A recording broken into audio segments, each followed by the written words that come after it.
While tariffs have been temporarily suspended, the European Union is under pressure. The proposed duties, 5 times higher than typical levels, could amount to an effective trade embargo. Well, the threat follows a familiar Trump tactic: escalate pressure with extreme tariffs, then negotiate lower terms. Now, at the core is the U.S. goods trade deficit with Europe, which stood at $178 billion last year.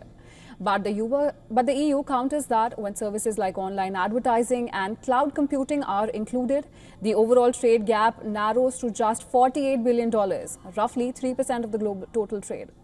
Well, this makes it a more balanced than it appears. Europe is exploring ways to appease the United States. Now, this includes buying more American liquefied natural gas. The EU plans to phase out Russian gas imports by 2027, opening space for US suppliers. But analysts warn that this won't deliver quick results. Marko Sefcovic, European Commissioner for Trade and Economic Security, touched upon potential areas of collaboration beyond eliminating tariffs.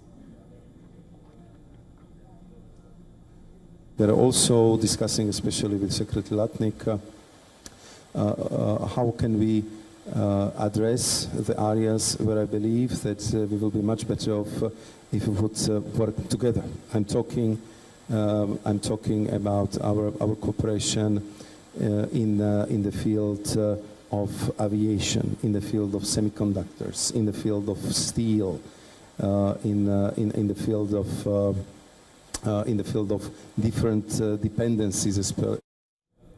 Defense is another potential lever. European nations are under pressure to boost military spending post-Ukraine, which could translate into more contracts for US arms firms. But domestic politics may resist that unless American companies build in Europe. A symbolic cut to the EU's 10% car import tax is possible, though unlikely to shift trade flows.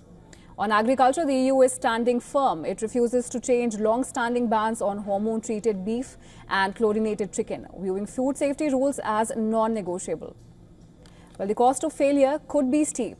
Analysts at Oxford Economics estimate that 50% tariffs would shrink the Eurozone economy by up to 1% in 2026 and reduce business investments by more than 6%. The EU has proposed a zero-for-zero tariff deal on industrial goods, including autos, but Trump has dismissed it. The value-added tax, another US grievance, is widely used across 170 countries and considered trade neutral by economists. Europe has ruled out any change. Well, experts say that Trump's negotiating style, marked by threats and unpredictability, is fueling uncertainty for businesses. Whether a limited deal emerges or talks collapse, the episode underscores broader concerns about the reliability of US trade policy under Donald Trump.